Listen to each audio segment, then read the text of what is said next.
All right, there are additional types of data that we need to talk about. It's the idea like we have qualitative and quantitative data. Like, is it categorical or is it descriptive? Or is it a number, something that can be measured? But then we also have primary and secondary data. You don't really need to write a whole lot here, maybe just to underline some stuff. But what is primary data? Primary data is data that the researcher collected themselves. Like they went out and they asked the students at Pike County High School, how tall are you? They asked the students at Pike County High School, what is your GPA? So they actually collected the data. What is secondary data? Secondary data is the researchers are using the data that was collected by someone else. Someone else collected the data, but I'm using it as the researcher. So 3 examples. A researcher for a local school system was researching the accuracy of how well the SAT predicted success based on students' college GPA and used the data provided by College Board, the company that designed the SAT, which best describes the data set. So if we were to talk about this, we have a researcher. That's not the button I meant to hit. We have a researcher. The researcher is the researcher collecting the data? Or is he using data collected by someone else? Right here, he is using the data provided by College Board. So did he actually go collect the data? No, he didn't collect the data himself. So it's definitely not primary data. It is secondary data at this point.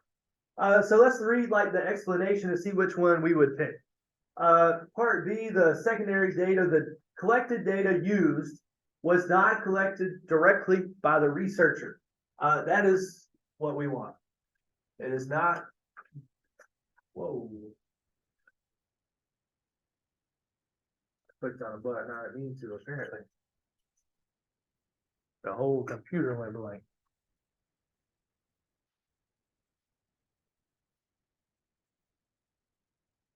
I don't know.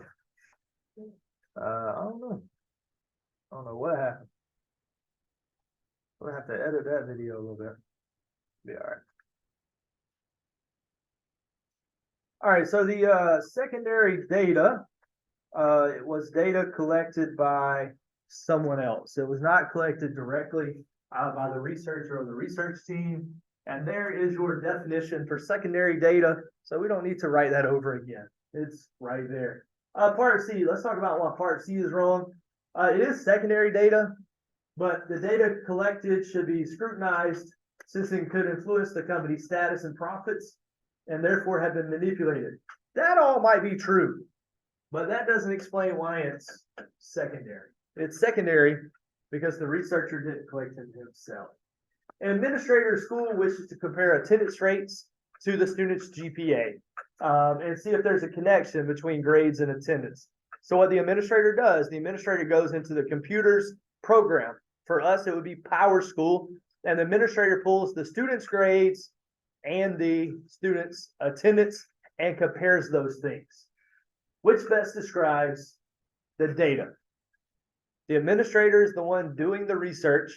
Did he collect the data himself? Yeah. Yes, he did collect the data himself.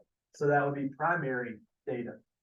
He collected the data himself. Yes, the data was already sitting in PowerSchool, but he had to go look those things up and compare those things. Hey, your GPA was 3.9 and you missed this many days of school. This other person, he had to actually go do that. What if the administrator had asked a teacher like me to do that for him?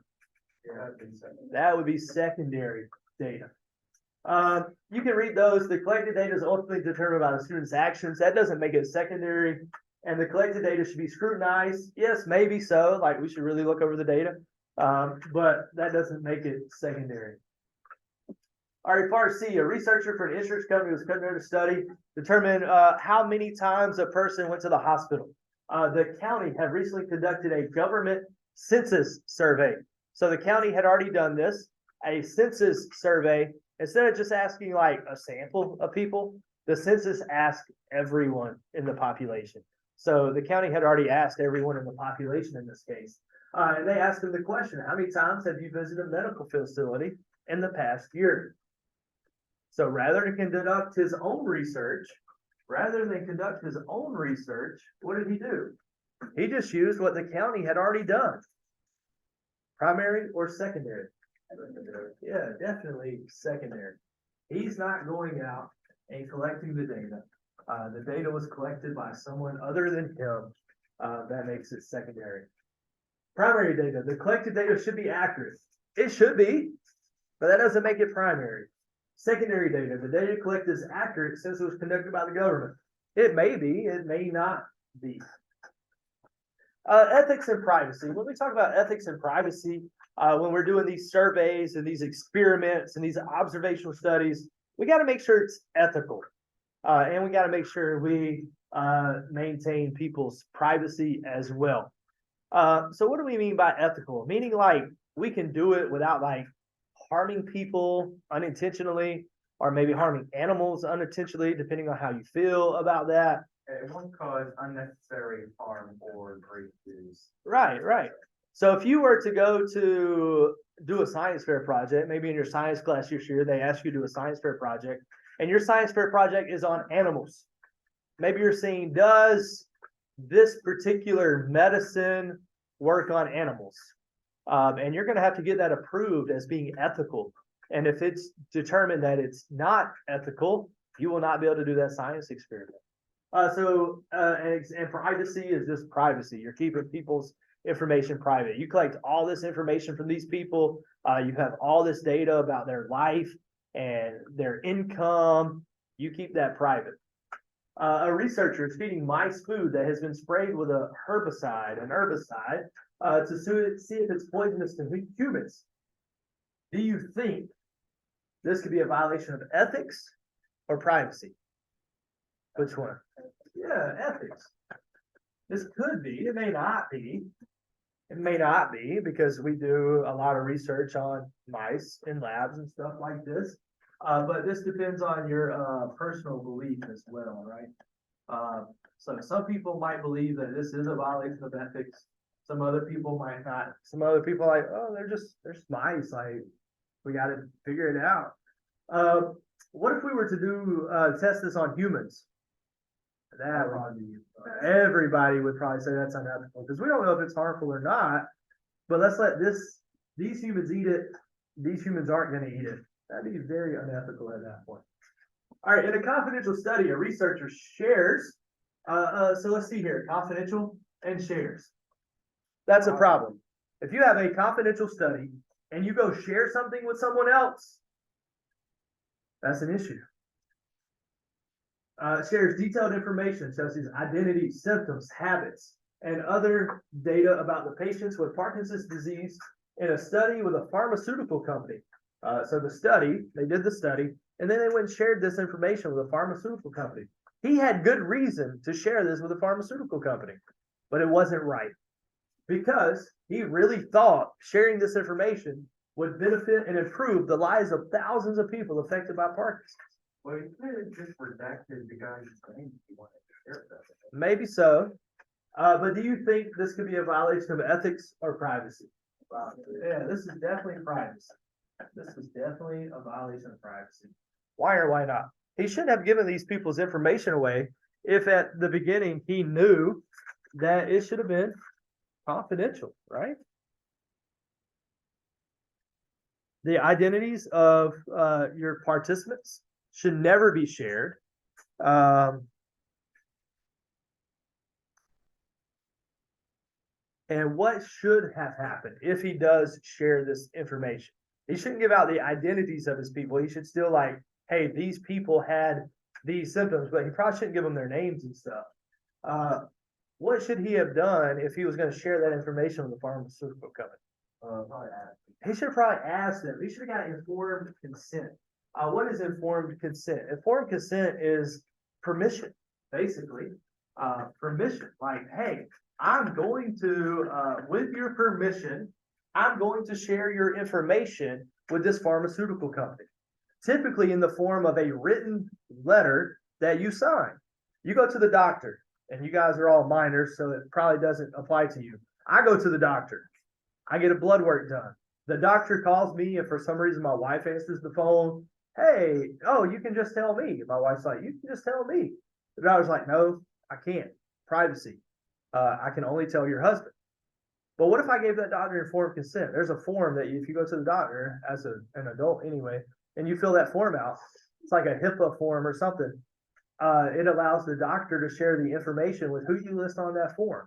And if I had my wife listed on that form, what would they do? The doctor would then tell my wife, but literally my wife who lives in my house, probably like right next to me because she has my phone. So they wouldn't tell her if they didn't have informed consent. All right, this last part is really just a review. We have a doctor doing an experiment. The doctor wants to know if this new medicine helps with diabetes and possibly lowers their A1C level. A1C level is just kind of like you take a blood test, or they draw blood, and then it kind of measures your historical blood glucose levels. And then that might determine if you have diabetes or not. The higher it is, the more likely you have diabetes. So she's got 40 patients that have agreed to be part of the clinical trial. They asked an independent company to send her 20 containers containing the medicine and 20 containers containing the placebo. But the medicine and the placebo look exactly alike. And she asked that she not know which one was which. So the doctor has no idea that this medicine in A is the placebo, or if the medicine in B is the placebo. She has no idea which one is which. So she gives it to the patients to be taken daily for 3 months. At the end of the study, it was determined that group that took A consistently had a slightly lower A1C level, which showed the new medicine may, keyword there, may have been effective. We can't say it was, but it may have been. She also learned that a large number of patients in the group that took the medicine, not the placebo, actually switched their diets to vegan. So the doctor isn't certain if the improvement was due to the medicine or to the change in diet. So we have 3 types of variables. We have confounding variable, independent variable, dependent variable. The confounding variable is those things that might affect the outcome of the experiment or the study that were not taken into consideration. So when we did the one about the mother and the birth weight, we looked at like the mother's diet, the mother's size, genetics. All of those things may have affected the birth weight, but the only thing we were observing were ultrasound or not ultrasound. So those other things would have been confounding variables. The independent variable would have been the ultrasound. Did they receive the ultrasound? And the dependent variable would have been what we measured in that case, and we would have measured the birth weight of the babies. So in this case, what variable best describes the A1C level? The dependent variable. That is what we're measuring. We figure out whether A1C levels were before the medicine, and we figure out whether A1C levels are below the medicine and see if there's any difference. Like, hey, did the medicine lower our A1C levels maybe? Which type of variable best describes the amount of new medicine taken? I think there's supposed to be an N there, but that's okay. The independent variable. That is correct. And what type of variable best describes the diet? Yeah, confounding. The diet may have been reason the A1C levels were actually lower and not actually the medicine. What might be some other confounding variables? Anybody know anything about diabetes? Like if you have diabetes and you have high blood sugar, there's a couple things you can do to lower your blood sugar. Exercise lowers your blood sugar, and drinking water actually will lower your blood sugar as well. So maybe the people that were actually taking the medicine, maybe they exercised more regularly than the people that had the placebo. So that would be a confounding variable. And there's 2 groups typically when we do an experiment. There's a treatment group and a control group. This regular group and placebo group, it's really just there to have 4 options, but really there aren't regular group and placebo groups, not really a thing. Another way to describe the treatment group, you may call this the experimental group, but those mean the same thing. And those, the people getting the new medicine, the people receiving the ultrasound, that even though that was an experiment, but that idea would be your experimental group. The ones receiving the treatment would be your treatment group. So the ones that actually took the medicine, not the placebo, would be the treatment group. And the ones that took the placebo, that's the control group. That's the control group. And there's 2 types of studies. We can do a blind study or double blind study. A blind study, the doctor knows, but the patients don't. So in this case, the doctor would know which patient got the medicine and which patient got the placebo. So the doctor knows, patients don't. Patients do not know. The doctor in this case didn't know, and if the doctor didn't know, the patients also didn't know. So that would be a double blind study where the doctor and patients do not know. Doctor and the patients do not know.